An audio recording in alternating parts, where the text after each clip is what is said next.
Carol is 32, at her kitchen counter in a suburb outside Cleveland, Ohio, on a Tuesday afternoon in 1957. The roast is in the oven. The formica has been wiped twice. She opens her compact and touches up her lipstick. The clock reads 4:45.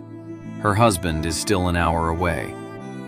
By number 1, you will understand why the lipstick, the clock, and the smile were not hers to choose. Number 12. The lipstick rule. The compact clicks shut. Carol sets it beside the sink and turns to check the clock. She was not doing this because she wanted to. By the mid-1950s, a wife touching up her appearance before her husband came home was a compliance signal, proof that the day had been managed, that she hadn't let herself go, that the household was still under control. Advice columns and domestic guides throughout the decade described this as a duty. The guidance was consistent. Rest before he arrives, touch up your makeup, put a ribbon in your hair. Not a suggestion, an expectation. Red lipstick carried specific weight. Revlon launched Cherries in the Snow in 1953, and it became a bestseller not because it was a luxury, but because it was daily maintenance. A bare face at 5 p.m. said something. A faded lip said the afternoon had been too much. A wife who greeted her husband looking tired was failing her most visible job, to appear as though the day had been manageable and the evening was ready to begin. No one had to write this down. Everyone already knew. The compact was not an accessory. It was the final step of the afternoon shift. And the rule underneath the dress had been in place since 7 a.m. Number 11. The hourglass that was built, not born. Start with the elastic. The resistance of it. The faint creak of a rubber panel when she bends to open the oven door.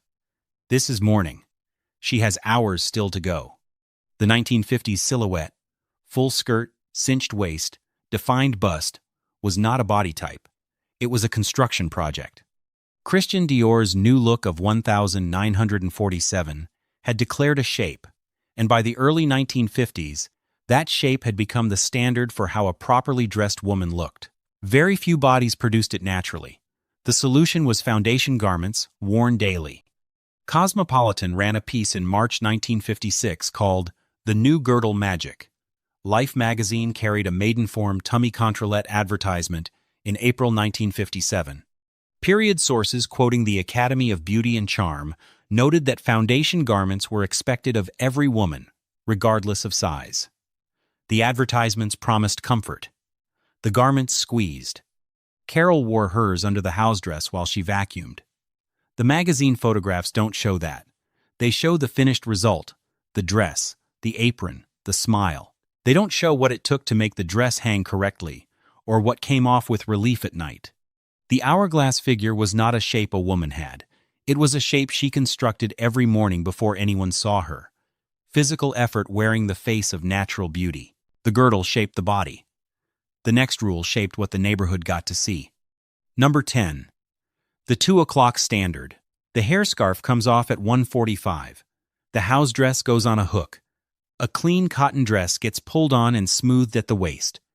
The kitchen floor, already mopped, gets one last look. A vintage memoir that has circulated among social historians captures this exactly. Mother had all the housework done by 2 p.m. every day. She would then take off her hair scarf, don a pretty dress instead of a house dress, and sit on the front porch reading. To be caught dirty after 2 would have been sheer disgrace. The CBC's historical account of 1950s housewives confirms that domestic standards were actively enforced by friends, neighbors, and husbands. That word enforced is doing real work. This was not informal cultural drift. It was an accountability system, and the mechanism was neighbor observation. Carol knows which neighbor watches from the east-facing window. She knows exactly when the curtain shifts. The front porch by 2 p.m. was a stage. The clean dress was a costume for the second act. The first act, the scrubbing, the hauling, the hard work of running a household happened off stage before the performance began.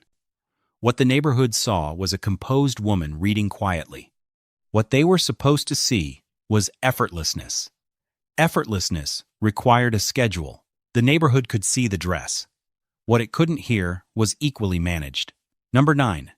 The complaint that wasn't allowed. The clock reads 4:15. The kitchen smells of roast.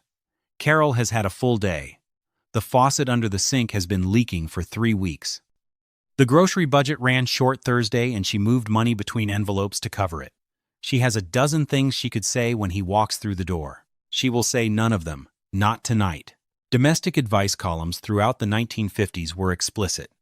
Language circulating in domestic guides of the period included lines like, "Don't greet him with complaints and problems. Don't complain if he's late for dinner, or even if he stays out all night. Count this as minor compared to what he might have gone through at work." Amy Vanderbilt's Complete Book of Etiquette, published in 1952, over 700 pages. Millions of copies sold, consistently emphasized a harmonious domestic atmosphere. Etiquette columns added the companion rule. Marital difficulties were not to be shared with neighbors or friends. The united front was cultural law. The practical effect was structural. A wife who voiced grievances was difficult, demanding, poorly managing. A wife who absorbed them was gracious. There was no approved channel for saying the faucet had been leaking 3 weeks, or that the money ran short, or that she was tired in a way she couldn't name. The categories had been pre-assigned. The clock ticking. The roast filling the kitchen. The long breath she takes before she hears his car. The complaints were banned. The smile was required. And the smile had its own schedule. Number 8. The performance at the door. 15 minutes before he arrives. The children's hands and faces have been washed and their hair combed. The vacuum has been off for half an hour. The quiet was part of the welcome. The lipstick is retouched. Carol is at the door before his car door closes. This was instruction, not instinct. Domestic guides of the period described it with the precision of stage direction. Be happy to see him. Greet him with a warm smile. Appliances should be silenced at his arrival. The children should be presentable. The wife should appear rested, even when she wasn't. Composed, even when she wasn't. Pleased to see him, whatever the afternoon had been. Etiquette culture called this hospitality. It was the same expectation that governed how a woman received formal guests present at the door, pleasant, prepared to make someone else comfortable. The difference was that guests came occasionally. The husband came every single evening. The performance was daily, unpaid, and non-negotiable. What he saw at the door was the result of an hour of quiet work. The real skill wasn't in looking composed.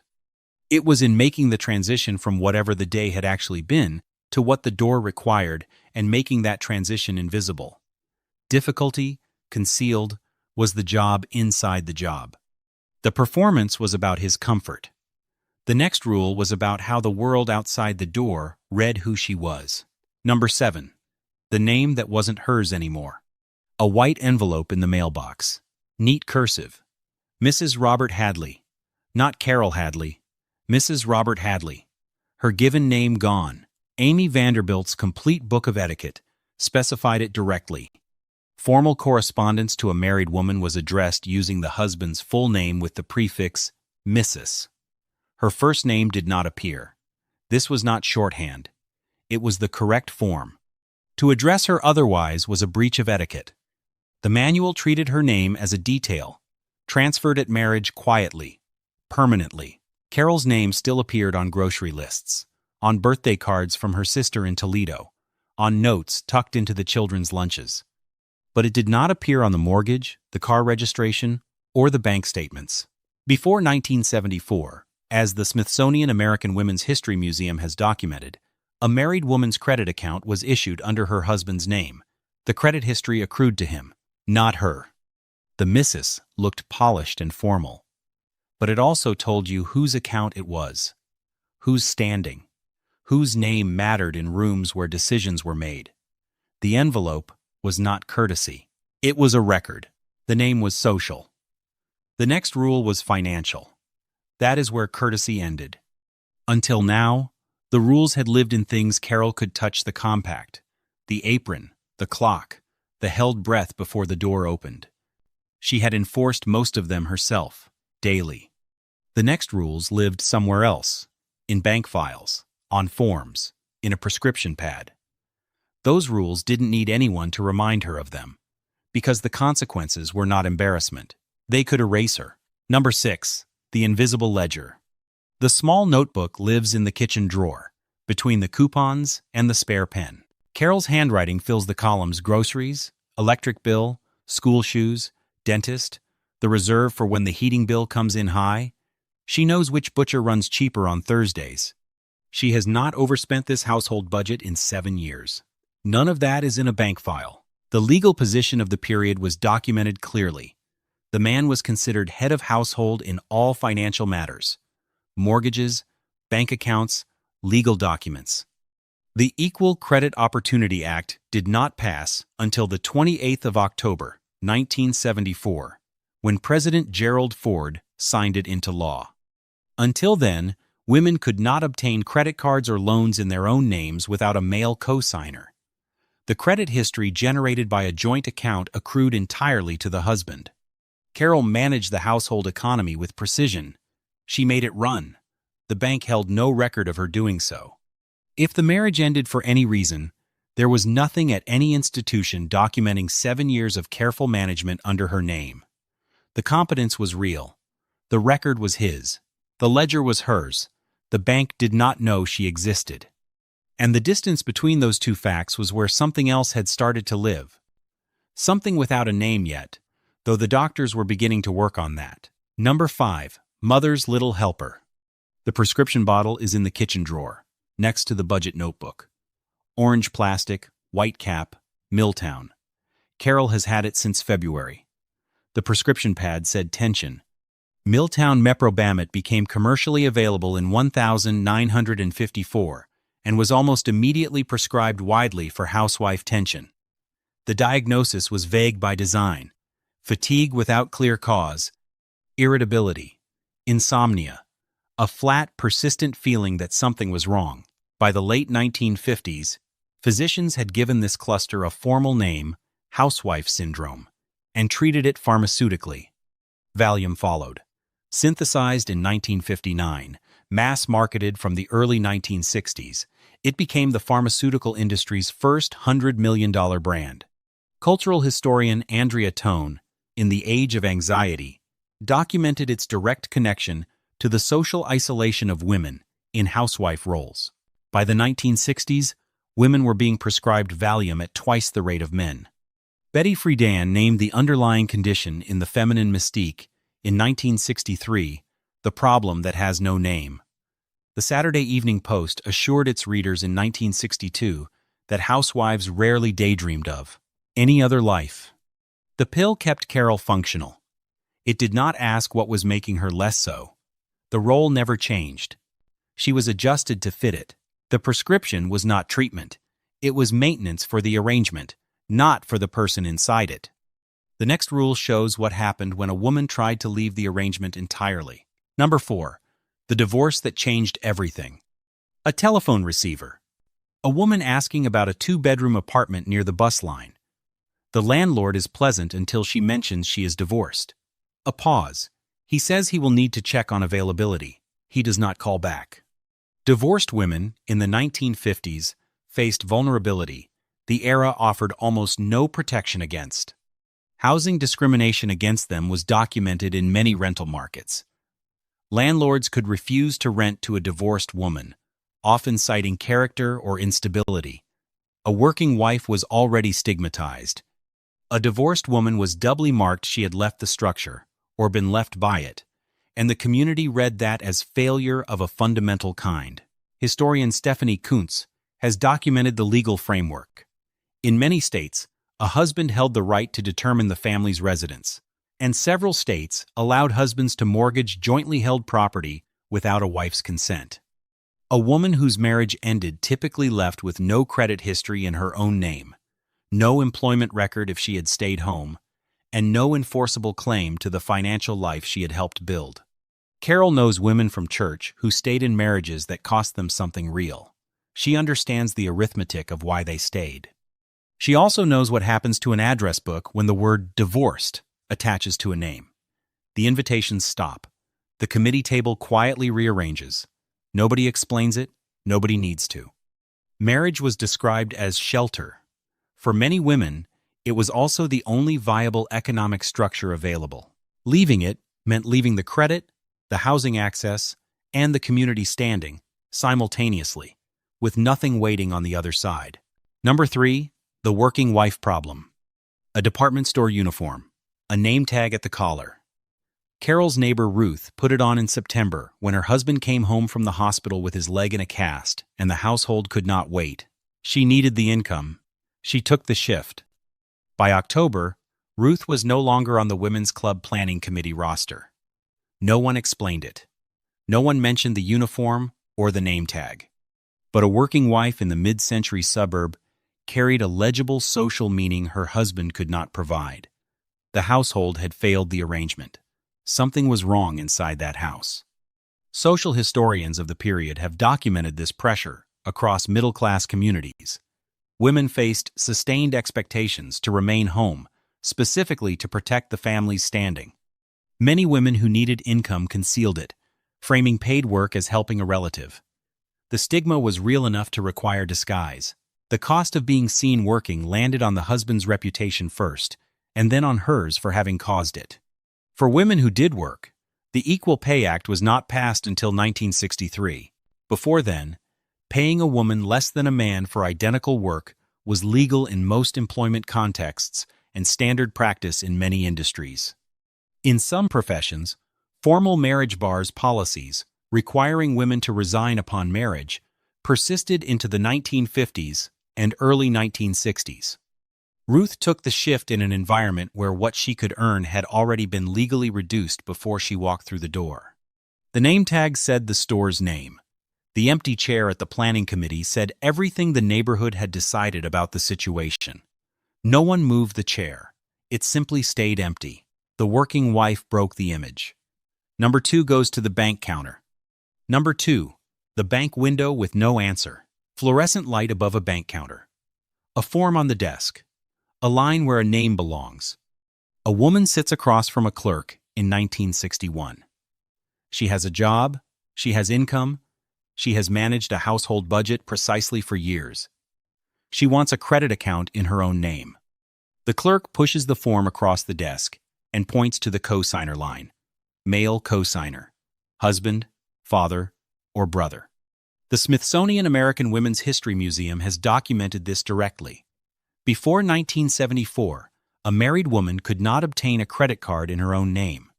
She could only receive one as Mrs. Your Husband's Name.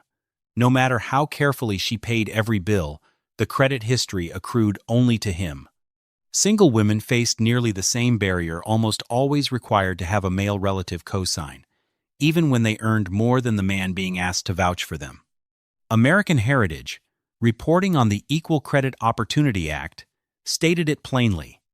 Until the 28th of October, 1974, women could not get mortgages, business loans, or credit cards in their own names.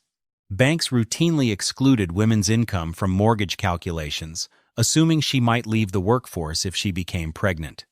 That assumption was not unusual. It was standard lending procedure. Carol has managed the household budget without error for 7 years. The bank carries no record of it. The record belongs to him. If the marriage ended tomorrow, death, departure, anything, there would be nothing at that counter behind her name. 7 years of careful, precise management, and the institution had attributed it entirely to someone else. The soft exhale before the clerk says cosigner. The fluorescent light, the form, the hush before the answer.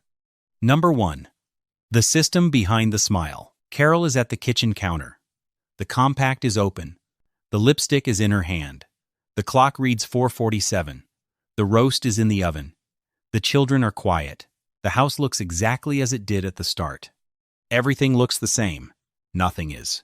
The lipstick was a compliance signal, daily proof that she had managed both the household and herself with no visible strain.